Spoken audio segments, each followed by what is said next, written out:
లూకాసు వార్త 13వ అధ్యాయము 6వ వచనం నుండి 9వ వచనం వరకు ఉత్తర ప్రత్యుత్తర రీతిగా చదువుకుందాము. లూకాసు వార్త 13వ అధ్యాయము 6వ వచనం నుండి 9వ వచనం వరకు ఉత్తర ప్రత్యుత్తర రీతిగా చదువుకుందాము. మరియు ఆయన వారితో ఈ ఉపమానం చెప్పెను. ఒక మనుష్యుని ద్రాక్ష తోటలో అంజూరపు చెట్టు ఒకటి నాటబడి ఉండెను. అతడు దాని పండ్లు వెతక వచ్చినప్పుడు ఏమీ దొరకలేదు.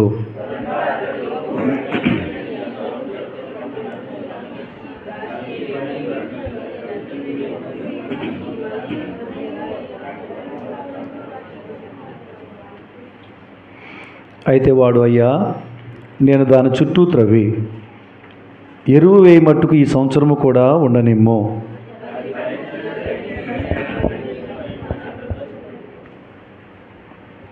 యేసు ప్రభు శరీరధారిగా లోకములో జీవించిన కాలంలో అనేక మందిని రోగుల్ని స్వస్థపరిచారు. దయ్యముల ద్వారా పీడించబడిన వారిని విడిపించారు. చనిపోయిన వారిని సైతము ఆయన సజీవునిగా లేపాడు. తిరిగి తన ప్రాణమునే మానవులైన మనందరి కొరకు పాప ప్రాయశ్చిత్త బలిగైన అర్పించి చనిపోయి సమాధి చేయబడి తిరిగి 3 దినాలు మృత్యుంజయుడైనా లేచాడు. అంత మాత్రమే కాదు, ఆయన శరీరధారిగా ఉన్నట్లు దినాల్లో ఉపమానాలు చెప్పారు. బైబిల్లో చాలా ఉపమానాలు ఉన్నాయి. ఉపమానాలు ప్రభు చెప్తూ వచ్చారు. ఉపమానం అంటే మనకు పరలోకం ఎలా ఉంటుందో తెలియదు, పరలోకంలో ఉన్న సంగతులు ఎలా ఉంటాయో మనకు తెలియదు. కేవలం మనం భూమి మీద నివసిస్తున్నాం కాబట్టి భూమి మీద ఉన్న సంగతులు మాత్రమే కొన్ని మనకు తెలుసు. అందుకని దేవుడు చిన్ని ఉదాహరణలుగా భూలోకంలో ఉన్న సంగతులతో పోల్చి పరలోకపు సంగతులు మనకు అర్థమయ్యే రీతిలో బోధించడమే ఉపమానమని అంటాం. ప్రభువైన యేసుక్రీస్తు వారు చెప్పినటువంటి ఉపమానం ఇక్కడ ఒకటి రాయబడి ఉంది. ఏంటి ఉపమానము అంటే, ఒక యజమానికి ఒక ద్రాక్ష తోట ఉందంట. ఏముంది చెప్పండి? ద్రాక్ష తోట ఉంది. అయితే ఆ యజమాని తన ద్రాక్ష తోటలో ఏం చేశాడంటే, కొంత ప్లేస్ ఖాళీగా ఉంచి ఒక అంజూరపు చెట్టును అక్కడ నాటాడు.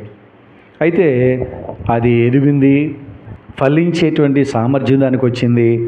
కానీ అది కాపు మాత్రం కాయట్లేదు. దానికి ఎరువేస్తూ ఉన్నాడు, దానికి కావాల్సినన్నీ పెట్టాడు. ఆ తోటలో ఒక తోటమాలిని కూడా పెట్టి దానికి సకల సదుపాయాలన్నీ కూడా అందించాడు.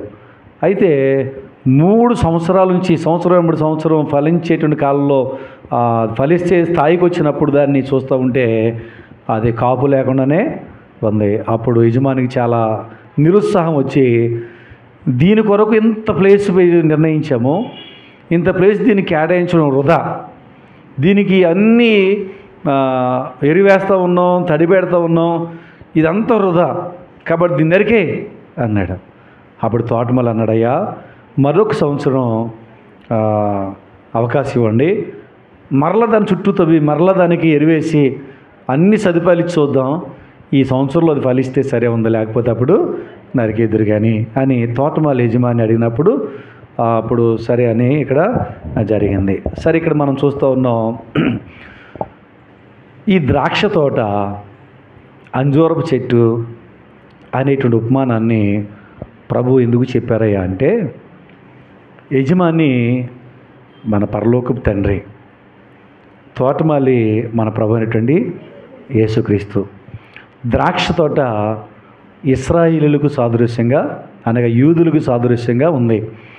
దేవుడు ప్రారంభంలో ఎవరిని ఏర్పాటు చేసుకున్నాడు అని అంటే, అబ్రహామును పిలిచి, అబ్రహాములోని ఇస్సాకులోని యాకోబులోని 12 గోత్రకర్తలను ఏర్పాటు చేసుకుని వారి పేరు మీద ఒక దేశాన్ని ఇచ్చి వారిన స్వకీయ సంపాద్యం అని చెప్పి దేవుడు ఇశ్రాయేలీయులు, యూదులను పిలబెట్టిన వారిని దేవుడు ఏర్పరచుకున్నాడు. ఇక్కడ రక్షణ వారికే, పరలోకం వారికి, ఆశీర్వాదుల వారికే అని దేవుడు వారిని ఎన్నో వాగ్దానాలతో నింపుతూ వచ్చాడు. అయితే ఏం జరిగిందయ్యా అంటే, దేవుని ప్రేమను ఇక్కడ మనం చూడగలం. ఎవరైనా ద్రాక్ష తోట వేస్తే ద్రాక్ష తోటలో అంజూరపు చెట్టు నాటడానికి ఎక్కడైనా ప్లేస్ ఉంటుందండి? ఎందుకంటే పందిర్లు వేసేస్తారు.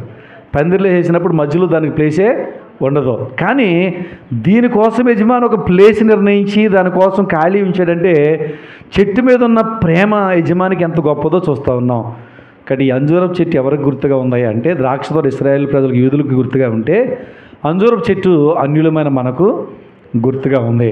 నిజానికి దేవుడు ఏర్పరచుకున్న ప్రజలు వారు. యేసు ప్రభువు కూడా భూమి మీదకి వచ్చినప్పుడు ఆయన కూడా ఎక్కడికి వెళ్ళారా అంటే ఒక కనాన స్త్రీ వచ్చి అంటదయ్యా మా బిడ్డను స్వస్థపరిచని అడిగితే ఇశ్రాయేలు ఇంటి వారి నశించిన గొర్రెల యొద్దకు నేను పంపబడి తిని అని చెప్తూ వచ్చాడు ఆయన. అయినా సరే ఎంటాడుతూ వచ్చింది ఆమె. తర్వాత శిష్యులైన వారిని కూడా యేసుప్రభు పంపిస్తూ ఆయన కూడా ఇశ్రాయేలు ఇంటి వారు నశించిన గొర్రెల యొద్దకు మీరు వెళ్ళండి అని పంపించాడు. నిజానికి దేవుడి ఏర్పాటు మరి ఇశ్రాయేలు మీద ఉంది దేవుడి ఉద్దేశం. కానీ వారు తృణీకరించారు. రక్షణ సంకల్పాన్ని వారు గ్రహించలేకపోయారు. నిద్రమత్తులో వాళ్ళు ఉంటూ వచ్చారు.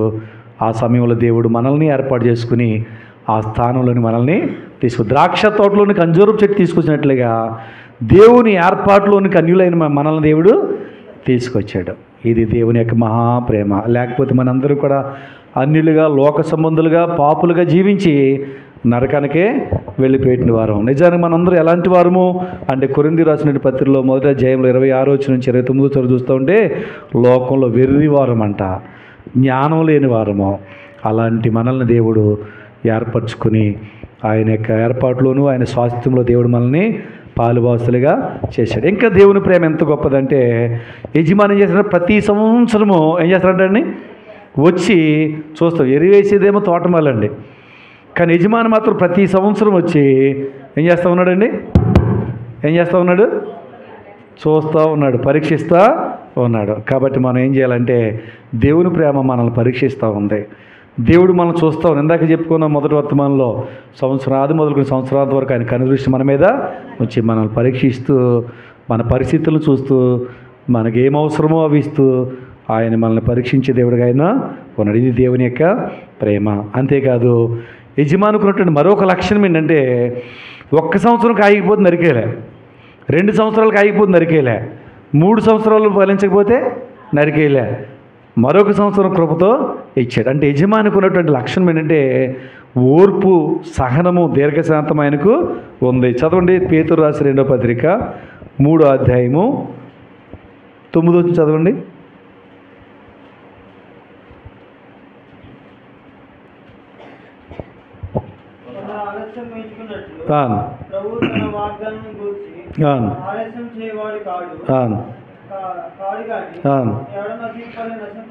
ఎవరు నశించవలనని ఇచ్చేయింపగా అందరూ మారు మనసు పొందవలనని కోరుచు మీ ఎడల దీర్ఘశాంతము గలవాడు. దేవుని ప్రేమ ఎంత గొప్పదంటే ఈ ఉపమానంలో మనం చూడగలం.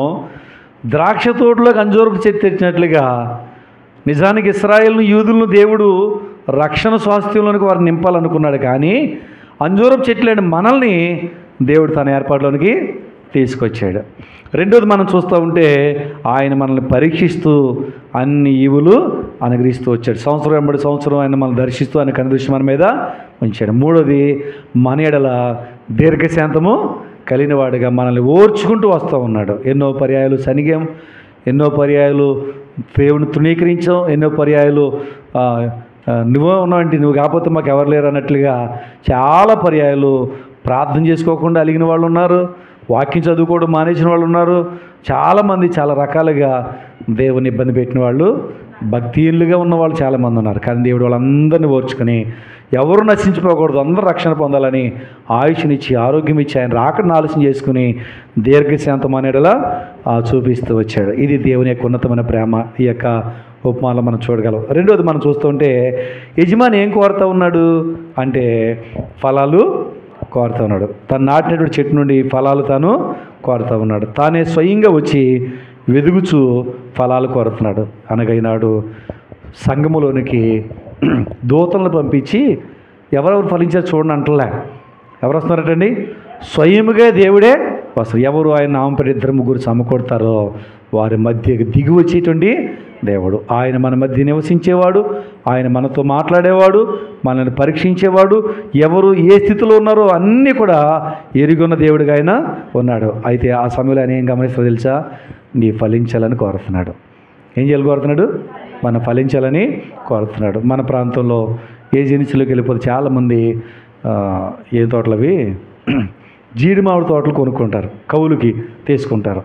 వాళ్ళు వెళ్ళిపోయి వాటికి కావాల్సినటువంటి మందు కొట్టేసి వాటికి కావాల్సినటువంటి అన్నీ చేసేసి వచ్చేసి అవి కరెక్ట్గా కాపు కాసే టయానికి వెళ్ళి తోటలోకి వెళ్ళి ఏరుకుంటూ ఉంటారు. తీరా వెళ్ళిన తర్వాత అందులో ఏ చెట్లైనా అస్సలు ఫలించలేదనుకోండి, యజమానికి ఎలా ఉంటుంది? డబ్బులు కట్టేసాము, మందు కొట్టేసాము, కానీ ఇది ఫలించలేదు అని యజమానికి చాలా బాధేస్తుంది. కొంతమంది మామిడి తోటలు కొంటూ ఉంటారు. ఆ మామిడి చెట్టు కూడా ఒక్క కాయ కూడా కాయలేదనుకోండి, ఇన్ని వేల రూపాయలు నేను ఖర్చు పెట్టాను, ఒక్క కాయ కాయలేదని చాలా బాధపడతాడు. శరీర రీతిగా చూసినప్పుడు చెట్లకి ఫలాలు లేకపోతే యజమాని బాధపడతాడు కదా. దేవుని పిల్లలమైన మనము ఫలించాలని దేవుడు కోరుతున్నాడు. మనం ఫలించకపోతే దేవుడికి కూడా చాలా నిరుత్సాహాన్ని మనం తెచ్చిన వారిగా ఉంటూ ఉన్నాం. కాబట్టి ఫలించని ఆ చెట్టు ద్వారా ఎలా నిరుత్సాహం యజమానికి వచ్చిందో, మనం ఫలించకపోతే మన ప్రభువుకి మనం దుఃఖాన్ని కలిగించిన వారమని మనం చూస్తూ ఉన్నాం. అయితే ఒక్క విషయాన్ని మనం గమనిద్దాం.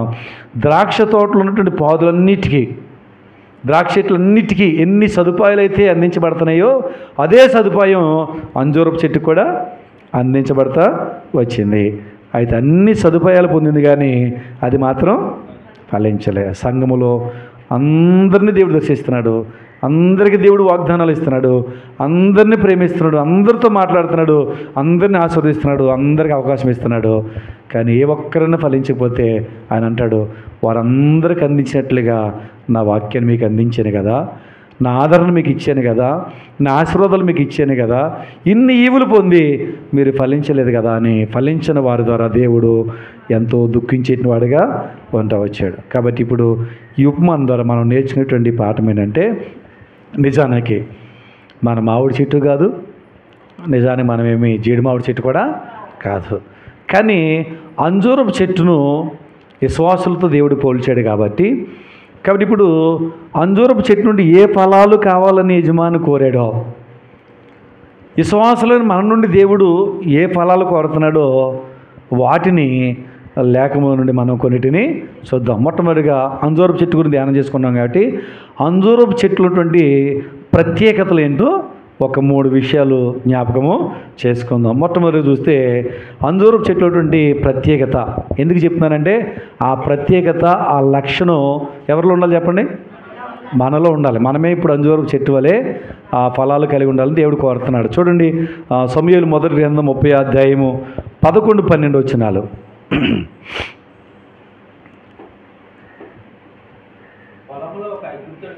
పొలములో ఒక ఐగుప్తీయుడు కనబడెను. వారు దావీదు నొద్దకు అతన్ని తీసుకుని రాగా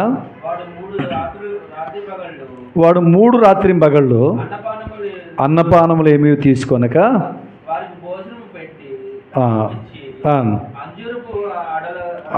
వాడికి భోజనం పెట్టాడు.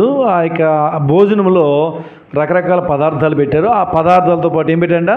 అంజూరపు అడలు కూడా ఆహారముగా అతనికి ఇచ్చారు. ఆ తర్వాత ఏమైంది? అతని ప్రాణము తెప్పరిల్లి అప్పుడు అతను వారికి దారి చూపించినట్లుగా మనం చూస్తున్నాం. మనం 31st నైట్ దావీదు సమస్తమును సమకూర్చినటువంటి వాక్యముల నుండి ఇవన్నీ మనం ధ్యానం చేసుకున్నాం. దావీదులో ఉన్న 4 పొరపాట్లు, తర్వాత వాడు సరి చేసుకున్నప్పుడు దేవుడు ఎలా సమకూర్చి వచ్చాడు సమస్త సంగతుల్ని మనం అదంతా కూడా జ్ఞాపకం చేసుకున్నాం. కానీ ఇక్కడ సందర్భం ఏంటంటే, మొట్టమొదటిగా జ్ఞాపకం చేసుకున్నామే అది ఇక్కడ సిక్లగులు ఆకీషు నద్దకు వెళ్తే ఆకీషు రాజు ఏమిచ్చాడు? సిక్లగు ప్రాంతంలో దావీదుని ఉండమన్నాడు. ఇప్పుడు సిక్లగు నుండి ఆకీషు పిలిపించి దావీదుని అన్నాడు, మేము ఇశ్రాయేలు మీద యుద్ధానికి వెళ్తున్నాం, వస్తావా అంటే దేవుడి దగ్గర విచారణ కూడా చేయకోకుండా బయలుదేరి నాకు ఆశ్రయం ఇచ్చాడు కదని చెప్పి దావీదు వెళ్ళిపోయాడు. తర్వాత అక్కడ ఉన్నటువంటి పిలిచి సర్దారులు అన్నారు, అబ్బే దావీదు మనతో రావడం కుదరదు అన్నప్పుడు తిరిగి మళ్ళీ దావీదు వెనక్కి వచ్చేసేటప్పటికి ఏమైంది? అక్కడ అమాలేకీయులు వచ్చేసి సిక్లగును తగలబెట్టి వీళ్ళ భార్యలను పిల్లల్ని అందరినీ కూడా ఎత్తుకుని వెళ్ళిపోయారు. ఇప్పుడు దావీదుతో పాటు ఎంతమంది ఉన్నారు? సైన్యంగా 600 మంది ఉన్నారు. తనతో పాటు ఉన్న 600 మందే ఏం చేశారు? ఇప్పుడు వాళ్ళకి ప్రాణం విసిగిపోయి దావీదుని బట్టి నిరుత్సాహపరచబడిపోయి దావీదుని రాళ్ళతో కొట్టి చంపాలనుకున్నారు. కానీ దావీదు మాత్రం దేవుని బట్టి ధైర్యం తెచ్చుకొని దేవుని మీద విచారం చేసి బయలుదేరి వెళ్ళిపోతున్నాడు. ఎందుకు? ఆ అమాలేకుల్ని పట్టుకోవాలని. వెళ్తున్నప్పుడు దేవుడు వెళ్ళమన్నాడు, వెళ్తున్నాడు. కానీ దారి చూపించడానికి ఒక గైడ్ కావాలి. ఎవరు చూపిస్తారు? అమాలేకులు ఎటు వచ్చారో, వాళ్ళు ఏ మార్గంగా పోయారో తెలియదు కదా. కాబట్టి ఇప్పుడు ఎదురుగుంటా ఒక ఐగుప్తుడు కనపడ్డాడంట. ఈ ఐగుప్తీయుడు 3 రోజులు భోజనం చేయలేదంట అండి. 3 రోజులు అంటే మళ్ళీ మీరు 3 పగళ్ళు తినలేదా, లేకపోతే 3 రాత్రులు తినలేదు అనుకుంటారు. ఎందుకంటే కొంతమంది ఉపవాసాలు చేస్తారు కదా, సగం ఉపవాసాలు చేసి ఉంటారు. మేము 3 రోజులు ఉపవాసం అని అంటారు. ఇతను అలా కాదు, 3 రాత్రి పగలు భోజనమే లేదు. అతను జబ్బు పడితే అమాలేకులకి దాసునిగా ఉన్నాడు. అతను ఇడిచిపెట్టేశారు. వాడు పారిపోయి వెళ్ళిపోతున్నాడు, ఐగుప్తుకి వెళ్ళిపోదామని. వెళ్ళిపోతున్నట్టండి కొర ప్రాణంతో ఉన్నాడు. ఎందుకంటే తిండి తెప్పలేనాడు, ఎలా ఉంటాడు, సొమ్మసిల్లిపోయి.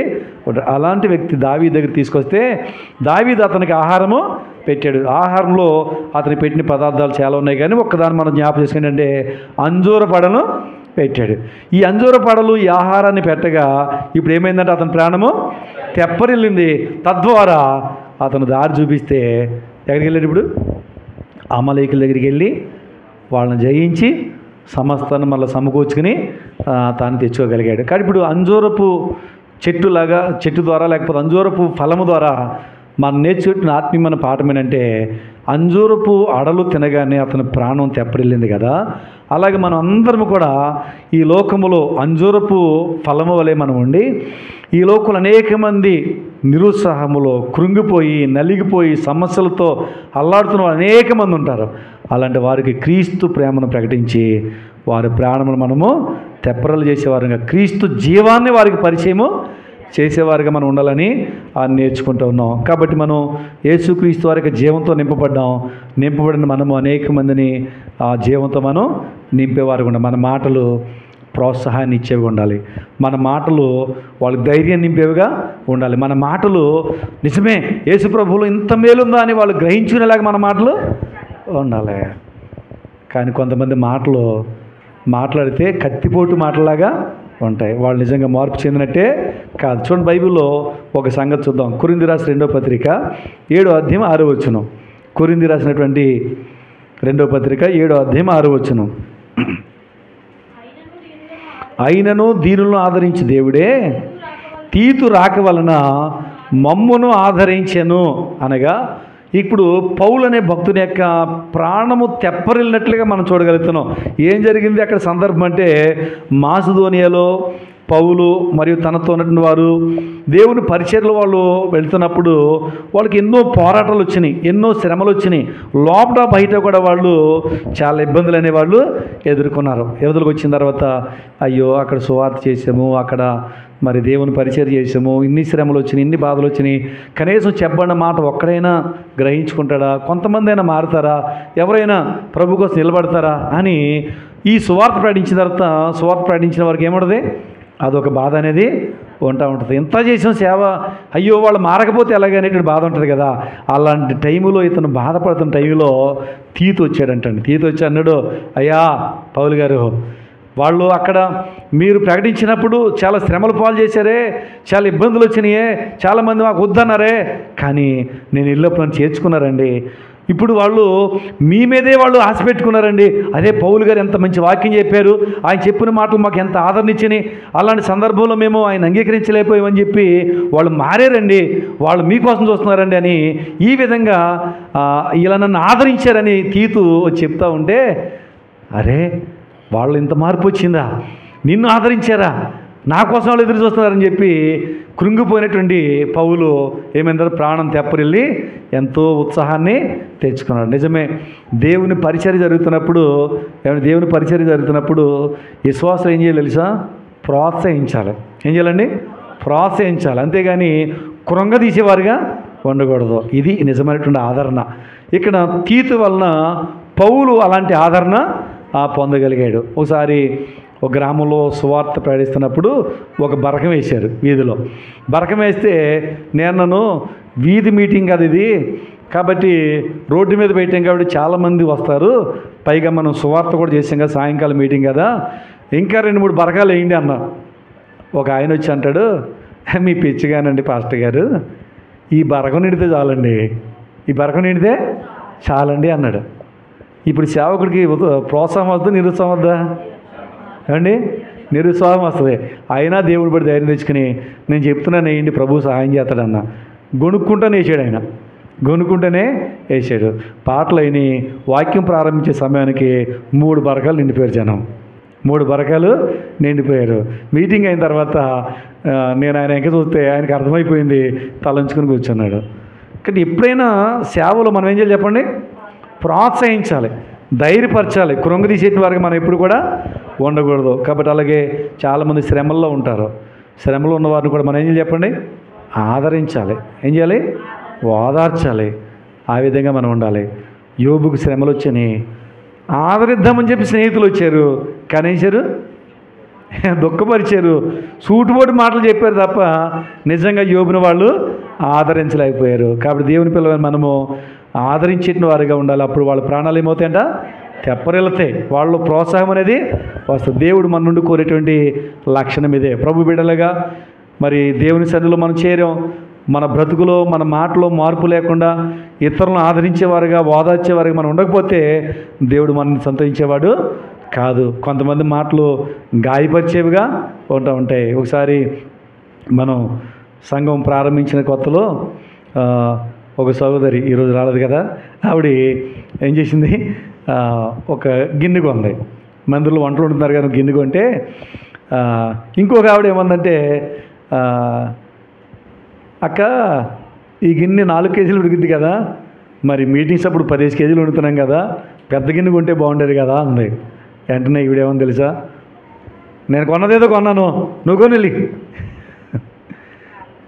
ఆవిడ చాలా బాధపడుతుంది.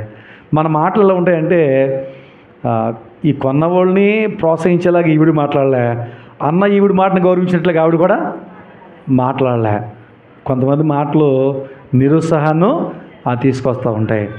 కాబట్టి మనం ప్రోత్సహించేవారిగా ఉండాలి. ఆదికాండలో చూడండి ఒకసారి 45వ అధ్యాయంలో 27వ వచనంలో భక్తుని యొక్క ప్రాణం తెప్పరిల్లిందంట. అక్కడ రాయబడిన మాట చూద్దాం.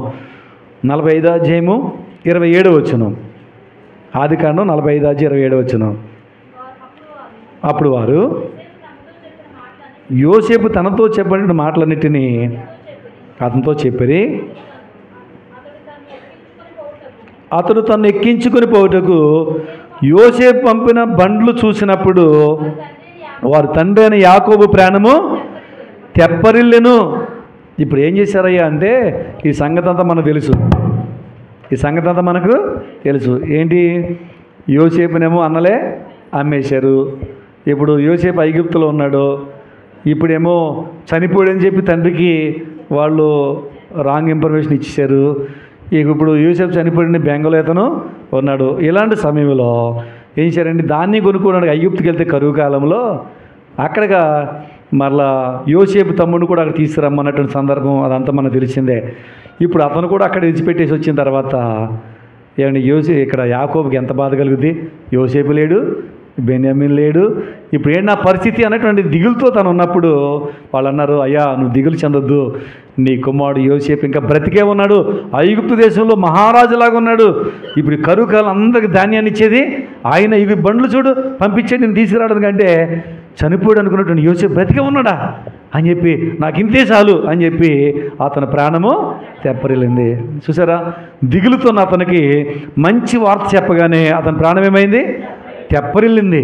కాబట్టి మన జీవితాల్లో ప్రోత్సహించేటువంటి మాటలు, నిరుత్సాహంలో ఉన్న వారిని, కృంగిపోయిన వారిని లేవనెత్తే మాటలు, ప్రాణం తెప్పరిల్లే మాటలు మన నోటి నుండి రావాలని ఈ ఫలాన్ని దేవుడు కోరుతున్నాడు. ఆరాధనలు కూడా అన్నాడు, మీ జిహ్వా ఫలం అర్పించమన్నాడు. కాబట్టి మన ఫలం ఏంటంటే, మనము ఇతరులను ప్రోత్సహించి ధైర్యపరిచి కృంగిన వారిని లేవనెత్తేటి వారిగా మనం ఉండాలి. కాబట్టి ప్రభు బిడ్డలుగా మనం కృంగదీసేవారుగా ఉన్నామా, ప్రోత్సహించేవారుగా ఉన్నామా ఆలోచించండి. ఇంతకాలం ప్రభు సన్నిధికి వస్తున్నావు, ఓ విశ్వాసి, నిన్ను పరీక్షించుకో. నీ మాటలు నిజంగా ఎదుటి వ్యక్తిని గాయపరుస్తున్నాయా, లేకపోతే కృంగదీస్తున్నాయా, లేకపోతే నీ మాటలను బట్టి వాళ్ళు ధైర్యం తెచ్చుకుని ప్రభువులో మరింత బలపడుతున్నారా? ప్రభువులో బలపడేలాగా, ప్రోత్సహించేలాగా మన మాట్లాడాలని దేవుడు కోరుతున్నాడు. ఇదే యజమానేటువంటి దేవుడు మన నుండి కోరేటువంటి మొదటి అంజూరపు యొక్క ఫలం. ఇక రెండవది చూద్దాం. చూడండి, రాజులు 2వ గ్రంథం 20వ అధ్యాయం 7వ వచనం. రాజులు 2వ గ్రంథం 20వ అధ్యాయము 7వ వచనం. రాజుల 2వ గ్రంథం 20వ అధ్యాయం 7వ వచనం. పిమ్మటి యెషయా అంజూర పండ్ల ముద్దను తెప్పించుడని చెప్పగా వారు తెచ్చి కురుపు మీద వేసిన తర్వాత అతడు బాగుపడెను. ఇక్కడ యూదులను పరిపాలించినటువంటి రాజు అయినటువంటి హిజ్కియా జీవితంలో ఒకానొక దినములో అతనికి ఒక మరణకరమైన రోగం వచ్చింది. దేవుడు అన్నాడు, నీ ఇల్లు చక్కబెట్టుకో అన్నాడు.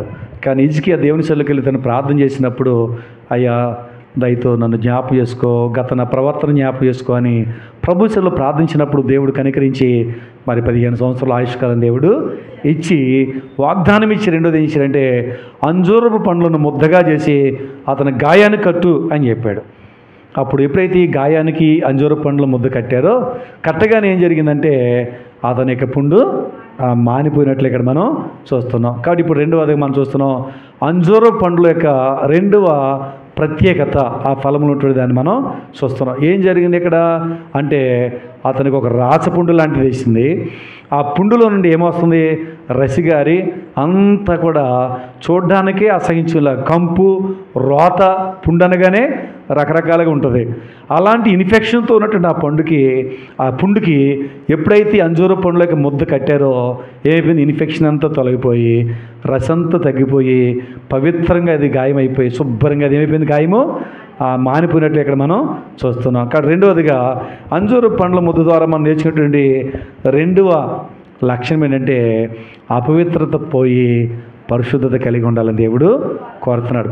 పుండు మీదేగానే రసి ఇన్ఫెక్షన్ పోయి ఎప్పుడు గాయం స్వస్థపరచబడిందో అలాగా మనం ఎలా ఉండాలి దేవుడు కోరుతున్నాడు. రెండోది మనలో ఉన్నటువంటి పాపము, మలినము, చెడు జీవితము, అసహ్యమైన కార్యాలు మొత్తం తొలగిపోయి మనం పరిశుద్ధంగా ఉండాలి దేవుడు కోరుతున్నాడు. బైబిల్ మనం చూడగలం నిర్గమాకాండంలో 32వ అధ్యాయంలో 25వ వచనం నుండి 29వ వచనం వరకు మనం పరిశీలన చేయగలిగితే అక్కడ ఒక సందర్భాన్ని మనం చూడగలం.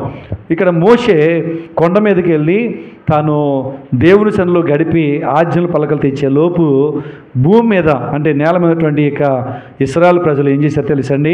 వాళ్ళు మోషే ఏమయ్యాడో మాకు తెలియదు, మాకు ఒక దేవుడు కావాలి, మేము ముందుకు వెళ్తాం అంటే అహరోను చేసేది లేక మీ బంగారం తినంటే వాళ్ళు బంగారం తీసుకొస్తే వాళ్ళు ఇచ్చిన బంగారంతో పోత పోస్తే ఏమైందంట, ఒక దూడాకారం వచ్చింది.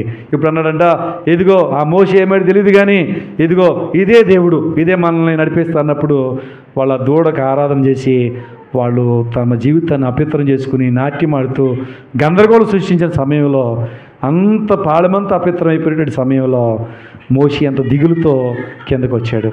అప్పుడు మోషే అంటాడు, దేవుని పక్షంగా ఉన్నవారు రండి అని పిలిచాడు.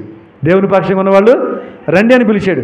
పిలిచేటప్పటికి ప్రజలందరూ రాలేదండి, ఒక్క లేవి గోత్రం వాళ్ళు మాత్రమే వచ్చారు, మిగిలిన వాళ్ళు రాలేదు. అప్పుడు ఈ లేవి గోత్రం వాళ్ళతో అన్నాడు, మీ కత్తి పట్టుకుని వెళ్ళండి, ఈ అపవిత్రం చేసిన వాళ్ళందరినీ వారి మీద పడి చంపండి అన్నప్పుడు వీళ్ళు దయాదాక్షిణ్యం లేకుండా పాపాన్ని మరి పరిహారం చేసేదాని కొరకు, అపవిత్రతను తొలగించేదాని కొరకు వెళ్ళి ఈ పాపంలో పాలుబాలైన వారిని చంపి ఆ పాలెమంతా కూడా అపవిత్రం అయిపోతే దాన్ని పవిత్రంగా చేశారు. ఇక్కడ మనం ఇంకో సంగతి గుర్తు చేసుకోవచ్చు. లేవి నిజానికి ఎవరు అని అంటే ఎవరండి వీళ్ళు? యాకోబు యొక్క కుమారుడు. మనకు 49వ అధ్యాయం ఆదికాండంలో 5వ వచనం నుండి మనం చూస్తుంటాం. ఇక్కడ యాకోబు ఏం చేస్తాడంటే కుమారులు రమ్మని ఒక్కొక్కరిని దీవిస్తూ వస్తాడు. దీవిస్తూ వచ్చినప్పుడు షిమ్యోను లేవి దగ్గరికి వచ్చేటప్పటికి వాళ్ళని శపిస్తాడు. వాళ్ళు ఏం చేశాడు? శపిస్తాడు. అంటే ఇప్పుడు మీరు శపించబడినటువంటి జాతి అన్నాడు. ఇప్పుడు వాళ్ళని శపించబడిన జాతి. కానీ నిజాన్ని మనం చూస్తుంటే లేవీలు ఇప్పుడు ఎవరండి వాళ్ళు? ఆశీర్వదించబడిన వారై ఉండి వాళ్ళు ఇశ్రాయేలు ప్రజలను ఆస్వాదించే కర్తలుగా వారు నిలబడ్డారు. అరే యాకోబు శపించాడు కదా, ఎందుకు వీళ్ళు ఆశీర్వాదకరంగా మారారంటే వాళ్ళు మొట్టమొదటి లక్ష్యం తెలుసా, యెహోవా పక్షంగా ఉన్నవారు రండి అనగానే శపించబడిన వీళ్ళే దేవుని పక్షంగా నిలబడ్డారు. ఎప్పుడైతే దేవుని పక్షం నిలబడ్డారో వాళ్ళ శాపమంతా తొలగిపోయింది, వాళ్ళ పాపమంతా తొలగిపోయింది. ఇప్పుడు వాళ్ళు ఆస్వాదించబడ్డారు. అంతేకాదు దేవుని తరపున వాళ్ళు పోరాడి ఆ పాలెమంతా పవిత్రము చేశారు. ఇప్పుడు వాళ్ళు పరిశుద్ధులయ్యారు. ఇప్పుడు వాళ్ళు ఇశ్రాయేలు ప్రజల్ని దీవించే స్థాయిలో దేవుడు వారిని నిలబెట్టాడు. నిలబెట్టాడు. ఆ స్థాయిలోనికి వాళ్ళు వచ్చారు. దీని ద్వారా మనం నేర్చుకునేది ఏంటంటే, దేవుడు ఏం కోరుతున్నాడంటే అపవిత్రతను సహించేవాడు కాదు. ఆయన అన్నాడు, ఇన్ని సంవత్సరాలు ప్రభువు సన్నిధికి వస్తూ ఉన్నారు, ఇన్ని సంవత్సరాలు వాక్యం విన్నారు, ఇంకా పాపంలో అపవిత్రతలు మీరు జీవిస్తున్నారు, దీన్ని నిర్మూలన చేయండి, దీన్ని తొలగించండి అన్నాడు. ఇంకా మనం చూడగలిగితే సంఖ్యాకాండంలో 25వ అధ్యాయంలోకి వచ్చేటప్పటికి అక్కడ ఇశ్రాయేల్ ప్రజలు ఎలా ఉండాలంటే, వారిలో పాపమే లేకుండా జీవించవలసిన ప్రజలు మోయాబు రాండ్రుతో వ్యభిచారము చేస్తూ వచ్చారు. దేవుని ఉగ్రత వారి మీదకి వచ్చేసింది. వారు చేసే పాపాన్ని బట్టి ఒక తెగులు దేవుడు పుట్టించాడు. వినండి, తెగులు పుట్టించాడు. ఈ తెగులు రాగానే ఏం జరిగింది తెలుసండి? 24,000 మంది చచ్చిపోయారు. వినాలి బాగా, ఎంతమంది చచ్చిపోయారు? 24,000 మంది చనిపోయారు ఈ తెగులు బట్టి. ఆ టైంలో ఒక వ్యక్తి బయలుదేరాడండి. ఎవరండి అతను? షిమ్యోనా? ఫీనెహాసు. ఎవరండి ఆయన? ఫీనెహాసు. అహరోను మనవడు, ఎలియాజరు కుమారుడు ఫీనెహాసు బయలుదేరి ఒక మిద్యాన స్త్రీతో పాపం చేయడానికి ఇశ్రాయేలు వెళ్ళిపోతుంటే వాళ్ళు వెనకాలే వెళ్ళి ఇద్దరు కడుపులు దిగినట్లుగా బళ్ళుతో ఒక్క పోటు పొడిచి చంపేటప్పటికి దేవుడు అన్నాడు, నేను ఓరలేనటువంటి పాపాన్ని చూసి ఫీనెహాసు కూడా ఓరలేకపోయాడు, పాపాన్ని ప్రక్షాళన చేశాడని చెప్పి దేవుడు ఆ తెగులను అక్కడితో ఆపాడు. కాబట్టి దేవుడు కోరేట రెండో అంజూరపు పండు ఏంటి తెలుసండి? దాని యొక్క గుణం ఏంటి తెలుసండి? పాపాన్ని పరిహరించు, పాపాన్ని తొలగించు అన్నాడు. కాబట్టి మనం ఇప్పుడు కత్తెట్టి పొడవమని కాదు ఎవరిని, నీలోనే ఉంది పాపం. ఎవరిలో చెప్పండి? ఎవరిలోనే కాదు. ఎంతసేపు మనం ఏం చేస్తుంటే వాడి పాపి, ఈడి పాపి అని వాళ్ళని చూపిస్తూ ఉంటాం. కానీ మనం అందరం కూడా పాపులం. అరికాలు మొదలు నడినెత్తి వరకు నీళ్ళు ఎలా ఉన్నట్టండి? పచ్చి పుండ్లు గాయాలతోనే ఉన్నాం. అవి పిండబడలేదు, అవి కట్టబడలేదు అని చెప్తాను. అనగా పాపం పోవడానికి ప్రయత్నం కూడా చేయలేదు. ఇలాంటి పాపంతో ఉన్న మనం దేవుడు కోరుతున్నాడు, ఎన్ని సంవత్సరాలు వస్తున్నావే, ఇంత వాక్యం వింటున్నావే, ప్రభుతో సహవాసం చేస్తున్నావే, దేవుడికి ఆశీర్వాదాలు పొందుతున్నావే, ఇంకా నీలో నా అపవిత్రతను తొలగించుకోకపోతే నువ్వేం ఫలించావు అని దేవుడు కోరుతున్నాడు. మనం నమ్ముకున్న దేవుడు ఎలాంటి వాడు తెలుసండి? పేతురు రాసిన మొదటి పత్రికలో 14 రాయబడి ఉంటుంది, నేను పరిశుద్ధుడైన ప్రకారం మీరును పరిశుద్ధులుగా. దేవుడు కోరే రెండవ ఫలం ఏంటంటే పరిశుద్ధత. ఏంటి చెప్పండి? పరిశుద్ధత. ప్రభు సన్నిధికి వస్తున్న నీ జీవితంలో పాపం పోయిందా? పరిశుద్ధంగా ఉన్నావా? ఇంకెక్కడైనా పాపం నీలో వస్తే దాన్ని పరిహరించగలిగావా? దాన్ని తొలగించుకోగలిగావా? దేవుడు కోరుతున్నాడు. ఇంకెంతకాలం పాపాన్ని అంటే పెట్టుకుని దేవుని బిడ్డగా చాలామంది అవుతావు? ఇంకెంతకాలము పాపాన్ని నీలోనే పెట్టేసుకుని పైకి నటిస్తావు? కాబట్టి పాపాన్ని విడిచిపెట్టు. పాపాన్ని ఏం చేయాలి చెప్పండి? విడిచిపెట్టు. అప్పుడు నువ్వు పవిత్రపరచబడితే ఈ ఫలించినటువంటి వ్యక్తిగా నీవు ఉంటావు, నిత్య జీవాన్ని వారసులుగా చేపడతావు. అంజూరపు చెట్టు యజమాని నీలో నుండి కోరుకునేటువంటి ఫలము ఇదే. పరిశుద్ధ జీవితం కలిగి అపవిత్రతను ఏం చేయాలి చెప్పండి? తొలగించుకోవాలి. లేవీకాండంలో కూడా 20వ అధ్యాయంలో 26వ వచనంలో ఆయన అంటాడు, మీరు నాకు పరిశుద్ధమైన యాజకులుగా ఉండాలి. దేవుడు కోరిన తెలుసా? మన లోపల రానిచ్చి ఎందుకు తెలుసా? మనం ఎలా పడితే అలా జీవిస్తామని కాదు, మనందరం పరిశుద్ధులైన యాజకులుగా, దేవుని బిడ్డలుగా మనం జీవించాలని దేవుడు కోరుతున్నాడు. పరిశుద్ధత లేనప్పుడు ఎంతకాలం దేవుని సన్నిధికి వచ్చినా, ఎన్ని వర్తమానాలు విన్నా ఎటువంటి ఉపయోగం మనకు లేదు. కాబట్టి మనం పరిశుద్ధత కలిగిన వారిగా ఉండాలి, పాపాన్ని తొలగించిన వారిగా ఉండాలి. ఎవరి పాపం వాళ్ళకి తెలుసు, దేవుడికి తెలుసు. లవదీయుల సంఘం చెప్తూ ఏమన్నా తెలుసా? ఇప్పుడే నా నోట నుండి నిన్ను ఉమ్మువే ఉద్దేశిస్తూ ఉన్నాను, నువ్వు వెచ్చగానైనా లేవు, చల్లగానే లేవు, నువ్వు వెచ్చని స్థితిలో ఉన్నావు. ప్రియ సోదరు నీలో ఏ గుణం ఉంది? కానీ ఎవరికి వాళ్ళని పరీక్షించుకొని దాన్ని తొలగించుకోమని దేవుడు చెప్తున్నాడు. మరొక నూతన సంవత్సరం దయాకృతం ఎందుకు ఇచ్చో తెలుసా? ఈ సంవత్సరంలోనే సరే నువ్వు ఫలించాలని దేవుడు కోరుతున్నాడు, పరిశుద్ధమైన జీవితాన్ని కలుగునని దేవుడు కోరుతున్నాడు. ఇక మూడో ఫలం చూద్దాం. చూడండి, న్యాయాధిపతుల గ్రంథం 9వ అధ్యాయం 10-11 వచనాలు. న్యాయాధిపతుల గ్రంథం 9వ అధ్యాయం 10-11 వచనాలు.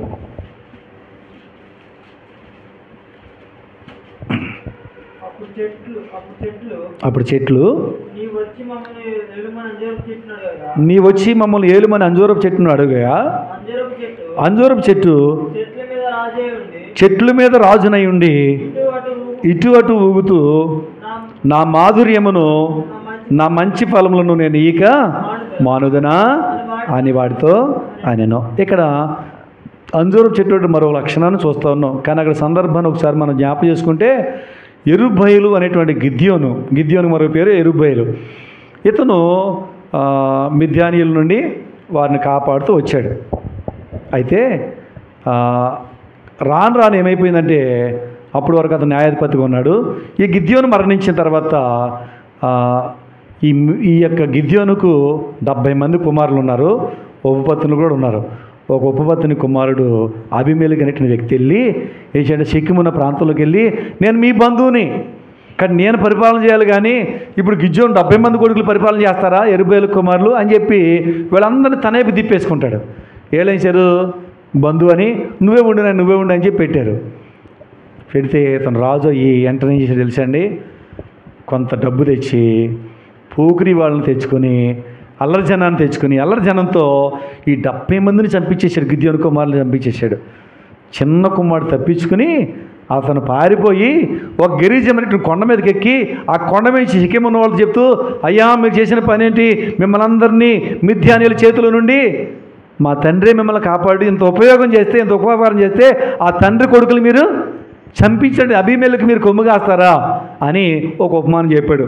ఏంటి ఉపమానం అంటే, చెట్లంట తమ మీద రాజుగొండమని కోరిని అని ఒక కథ చెప్పాడు. అక్కడ చెప్పి అక్కడ ద్రాక్ష చెట్టు గురించి చెప్పాడు, ఒలేవ చెట్టు గురించి చెప్పాడు, అంజూరపు చెట్టు గురించి చెప్పాడు. చెప్పిన తర్వాత ఈ చెట్లు ఏమీ రాజుగొండానికి ఇష్టపడలేదు, కానీ చివరికి ముళ్ళ తొప్పల దగ్గరికి వెళ్ళి అడిగితే ముళ్ళ తొప్పలు ఏమన్నాయంట, రా నా నీడను ఉండండి, మీరుగా నా నీడకు రాకపోతే నాలో అగ్ని వచ్చి దహించేస్తుందని చెప్పి అందే. ఈ ముళ్ళ తొప్పలు అంటాడు రా మీరు కోరుకున్నట్టు అబీమెలెకు అని వాళ్ళకి అర్థం అవడానికి ఇది చెప్తూ వచ్చాడు. సరే, ఈ యొక్క సందర్భం అది కాదు, కానీ మంది అంజూరపు చెట్లు గుణం ఏంటో ఇక్కడ మనం చూస్తున్నాం. అక్కడ అంజూరపు చెట్టు ఏమందంట, నా మాధుర్యమును నా మంచి ఫలమును నేను ఇవ్వకోకుండా నేను అటు ఇటు ఒకటాను రాజుగా ఉండడానికి వస్తానా అందే. ఇప్పుడు అంజూరపు చెట్లటువంటి గుణం ఏంటంటే మాధుర్యం ఇచ్చేది. ఏంటి చెప్పండి, ఇది మాధుర్యము ఇచ్చేది. కానీ యజమాని కోరుకునేటువంటి ఫలం ఏంటంటే మనలోని మాధుర్యాన్ని దేవుడు కోరుతున్నాడు. కాబట్టి యేసు ప్రభు రక్తంలో మనం కడగబడ్డాము. కాబట్టి మన మాటల్లో మాధుర్యం ఉండాలి, మన సాక్ష్యంలో మాధుర్యం ఉండాలి, దేవుని కొరకు మనం ఇచ్చే అర్పణలో కూడా మాధుర్యము ఉండాలి. మనలో మాధుర్యం కనపడాలని దేవుడు కోరుతుంది. ఇదే మంచి ఫలంగా మనం చూడగలం. ఇంతకీ మాధుర్యం అంటే ఎలాగంటే అసలు ఏంటండి అంటారేమో. ఒకసారి మనం ఆలోచన చేస్తే ఫిలోమోను పత్రికలో 1వ అధ్యాయం 11వ వచనంలో అక్కడ పౌలు భక్తుడు చెప్తా ఉన్నాడు. చదవండి, ఫిలోమోను పత్రిక. ఫిలోమోను గురించి చెప్తూ, అతడు మునుపు నీకు నిష్ప్రయోజనమైన వాడే కానీ ఇప్పుడు నీకును నాకును ప్రయోజనకరమైన వాడు అని చెప్తూ వచ్చాడు. ఎవరి గురించి చెప్పాడు అంటే ఫిలోమోను పత్రికలో ఫిలోమోను అనేటువంటి వ్యక్తి చాలా భక్తిపరుడు. ఈ ఫిలోమోనుకు పౌలు అనే భక్తుడు ఒక రోజున ఒక పత్రిక రాసి పంపించాడు. ఇంతకు జరిగింది ఏంటంటే ఫిలోమోను అనేటువంటి యజమాని దగ్గర ఒనేసిము అనేటువంటి ఒక వ్యక్తి పనిచేస్తూ ఉన్నాడు. ఇది ఒనేసిము ఒక రోజున దుర్బుద్ధి పుట్టి దొంగతనం చేసి ఇంట్లో నుండి పారిపోయాడు. మొత్తానికి అతను పట్టబడి జైల్లో వేయబడ్డాడు. అయితే అక్కడ పౌలు కూడా అనేక పర్యాయాలు దేవుని సువార్త నింపుతున్న చెరసాల్లో ఉండేటి వాడు. అక్కడ పౌలు గారిని కలుసుకున్నాడు. పౌలు ఒనేసిముకు సువార్త చేయగా అతను బ్రతుకును మార్చుకున్నాడు. తన జీవితం అంతా మారిపోయింది. మారిపోయిన తర్వాత ఇప్పుడు ఈ పత్రిక రాసి ఒనేసిమును ఫిలోమోను దగ్గరికి పంపిస్తున్నాడు. వెళ్తాడు ఎవరైనా, అరే ఏ యజమాని దగ్గర దొంగతనం చేసిన పారిపోయాను, అదే యజమాని దగ్గరికి వెళ్ళమన్నా వాడు దొరికితే ఊరుకుంటాడా అని భయపడతాడు. కానీ నువ్వు వెళ్ళు అని చెప్పి పంపిస్తే వెళ్ళాడు. దాంట్లో ఇది రాశాడనమాట, మునుపు నీకు ఎలాంటి వాడు అతను నిష్ప్రయోజనమైన వాడు, కానీ ఇప్పుడు ప్రయోజకుడు అని చెప్పాడు. నిజంగా పౌలు ఆ పత్రికలో చాలా శ్రేష్టమైన పదాలు వాడు. ఏదైనా అతను నీకు నష్టం కలిగిస్తే నేనేస్తానన్నాడు. మళ్ళీ అన్నేమన్నా తెలుసా, ఓ ఫిలోమోను అసలు నీవే నాకు రుణస్తుడివి, ఎందుకంటే దేవుని వాక్యం విన్నావు, మారు మనసు పొందో, ఈ స్థాయిలో నీవు ఉన్నావంటే నేను ఎంతో నీకు పరిచర్య చేశాను. ఇవన్నీ చెప్పినప్పుడు ఫిలోమోను కూడా పౌలు మాటకు లోబడినట్లు అక్కడ మనం చూడగలం. సరే, ఇప్పుడు మనం ఈ యొక్క మాధుర్యం గురించి చూస్తున్నాం కదా. ఒనేసిము ఒకప్పుడు నిష్ప్రయోజనమైన వాడు, దొంగ. అతని బ్రతుకంతా కూడా యజమానికి ఏమాత్రం ప్రయోజనం లేదుగా ఉంది. కానీ ఇప్పుడు క్రీస్తు సువార్త అనగానే అతని బ్రతుకు మారిపోయింది. ఇప్పుడు ఫిలోమోనుకు పౌలుకు దేవునికి కూడా ఇతను ఏమైపోయాడు, ఇప్పుడు ప్రయోజనకరమైన వాడిగా మారిపోయాడు. ఈ ఫలాన్ని దేవుడు మన నుండి కోరుతున్నాడు. మాధుర్యం ఏంటంటే మన పరివర్తనలో మార్పు రావాలి. ఒకప్పుడు దొంగ, ఒకప్పుడు త్రాగుబోతు, ఒకప్పుడు వ్యభిచారి, ఒకప్పుడు పాపంలో జీవించిన వ్యక్తి ప్రభు నమ్ముకున్న తర్వాత అతని పరివర్తన మారాలి. ఈ మాధుర్యం దేవుడు కోరుతూ ఉన్నాడు. బైబిల్ మనం చూడగలం. మార్క్స్ వార్తలో 5వ అధ్యాయం చూస్తున్న ఒక వ్యక్తి ఎలాంటి వాడు అంటండి, చాలా దెయ్యములు పెట్టినవాడు గెరాసేన ప్రాంతంలో. అతను చూస్తే ప్రజలకు ఆడాలన్నమాట. అసలు ఆ దారి ఉండాలంటే భయం వేసేది. కానీ ఒక రోజున ప్రభు అతను దర్శించి అతను దెయ్యాలు పోగొట్టిన తర్వాత ఆ దెగపోలి 10 పట్టణాల్లో అతను ప్రయాణం చేస్తూ సువార్త బోధిస్తుంటే అతను చూసిన ప్రజలందరూ ఏమైపోయారు? ఆశ్చర్యం. అరే, సమాధులు ఉన్నవాడు ఈడేనా? అసలు వస్త్రాలు వేసుకునేవాడు కాదే, ఒండిన గాయాలే, రజలు గారేదే, కానీ ఇతను బ్రతుకు మారిపోయిందని చెప్పి వాళ్ళు చాలా సంతోషిస్తున్నారు. అతనిలో మార్పు ప్రజలందరికీ ఆశ్చర్యము కలిగించింది. ఇన్ని సంవత్సరాలు ప్రభు సన్నిధికి వస్తున్నామే, ఇంకా మనలో ఏమైనా దురలవాట్లు ఉన్నాయా? నిజంగా మనం సాక్షి మారిందా? మన జీవితం మారిందా? ఇరుగు పొరుగు వారు మన గురించి ఏం సాక్ష్యం ఇస్తూ ఉన్నారు? ఒకసారి ఒక సహోదరి దగ్గరికి విజిటింగ్ చేయడానికి, ప్రార్థన చేయడానికి వెళ్తే ఆ సహోదరి లేదు. లేకపోతే సరే ఎదురింటి వాళ్ళని అడిగాను, అయ్యా ఆ అమ్మగారు ఎక్కడికి వెళ్ళారంటే, అమ్మగారు అంటే పెద్దవాడు అనమాట, బాగా పెద్ద వయసు ఉన్నది కాబట్టి, ఆ అమ్మగారు ఎక్కడికి వెళ్ళారండి అని అడిగాను నేను, ఎందుకంటే ఆవిడ తల్లి సమానరాలు. అడిగితే ఆయన అన్నాడు, పాస్టర్ గారండి, ఆవిడ మీకు అమ్మగారండి. అయ్యి బాబు, మీకు అమ్మగారేమోగానండి, ఆవిడ మాత్రం మాకు చాలా పోరండి బాబు అన్నాడు. అసలు ఏమైందండి? అసలు ఏంటంటే, అయ్యి బాబు, ఆ ఆదివారం ప్రార్థనకు వస్తుంది కదండి కాసేపు, ఆ 3 గంటలు మా వీధిలో ఉన్న వాళ్ళందరూ ప్రశాంతంగా ఉంటామండి అంటున్నాడు ఆయన. ఏమంటే తర్వాత ఏంటంటే సంగతి అంటే, ఆ బైబిల్ పెట్టుకుని వస్తుందండి, అది ఎక్కడ పెడితే తెలదండి, మొదలెడదండి, కోళ్ళ మీద కుక్కల మీద మొదలెట్టి ఇరుగు పొరుగు వాళ్ళు తిడుతుంటే చెవులు మూసుకోలేక చచ్చిపోయి ఇల్లు పెట్టి పారిపోతూ ఉంటాడు బాబు. మేము ఆవిడ బతికేం బతుకునండి బాబు అసలు అన్నాడు. ఆరాధనలో మొట్టమొదటి లైన్లో కూర్చుండేది ఆవిడ. ఆరాధన చాలా మధురంగా చేసేది, కానీ చుట్టుపక్కల వాళ్ళు సాక్ష్యం ఏంటంటే ఆవిడ మాట మారలేదు. ఇక్కడ దేవుడు మన నుండి కోరేది ఏంటి తెలుసా? మాధుర్యం కోరుతున్నాడు, మనలో పరివర్తన. ఈ సాక్ష్యం మనలో ఉండాలి. యోహాను సువార్త 4వ అధ్యాయంలో చూస్తుంటే భయంకరమైన పాపం ఉన్నటువంటి స్త్రీ, సమర స్త్రీ ఏమైపోయిందని కుండ నిడిచిపెట్టి తన పాప నిడిచిపెట్టేసి ఆ గ్రామానికి వెళ్ళిపోయి, ఇదిగో నా బ్రతుకుని నాకు చూపించి నా జీవితాన్ని మార్చిన ఈయన క్రీస్తుగాడా రండి అనగానే ఇప్పుడు ఆమెను మాటను బట్టి వాళ్ళందరూ కూడా యేసుప్రభు దగ్గరికి వచ్చారు. ఎంతకుముందు ఎవరైనా వస్తారండి? మధ్యాహ్నం టైంలో నీళ్లు పట్టుకోవడానికి వచ్చిందంటే, అసలు ఉదయం ఆవిడ వచ్చిందంటే చిచ్చిచి ఎలాంటి స్త్రీ వచ్చిందని ఆవిడ నీళ్లు పట్టుకోవడం కూడా దగ్గరికి రారు. అలాంటి స్త్రీ ఊర్లోనికి వెళ్ళి తన బ్రతుకు మారిందని ఒప్పుకోగానే వాళ్ళందరూ ఆవిడ వెంట బయలుదేరి వచ్చారు. ఇది మార్పు అంటే. ఈ మాధుర్యం దేవుడు కోరుతున్నాడు. ఇంకెంతకాలం ప్రభు సన్నిధికి వస్తున్నావు కదా, ఇంకెంతకాలం మారకుండా ఉంటావు?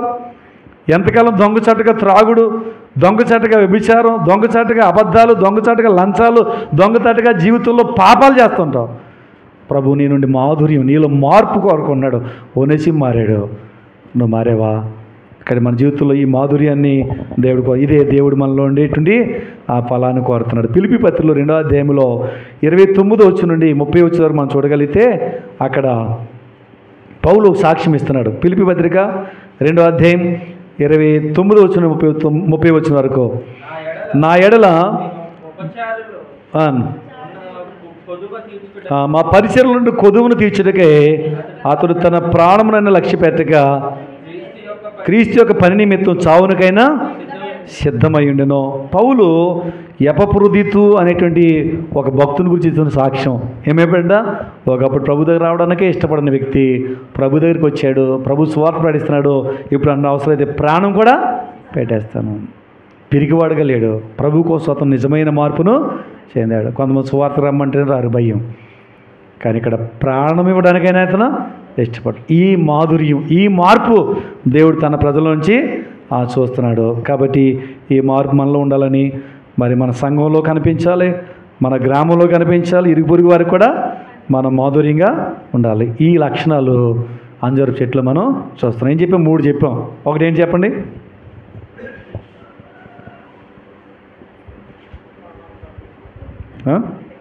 ప్రాణమును తెప్పరలు చేయాలి, ఇది మొదటి ఫలం. రెండోది పరిశుద్ధంగా బ్రతకాలి, పాపాన్ని తొలగించుకోవాలి.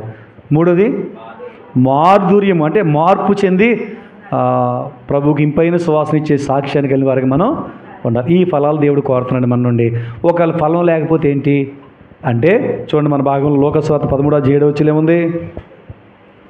గనుక అతడు ఇదిగో 3 ఏండ్ల నుండి అంజూరపు చెట్టును పండ్ల వెదుచువచ్చున్నాను కానీ ఏమీ దొరకలేదు, దీనిని నరికివేయము అన్నాడు. ఇప్పుడు ఏంటంటే ఫలించకపోతే ఏంటంటండి? నరికివేయబడదు.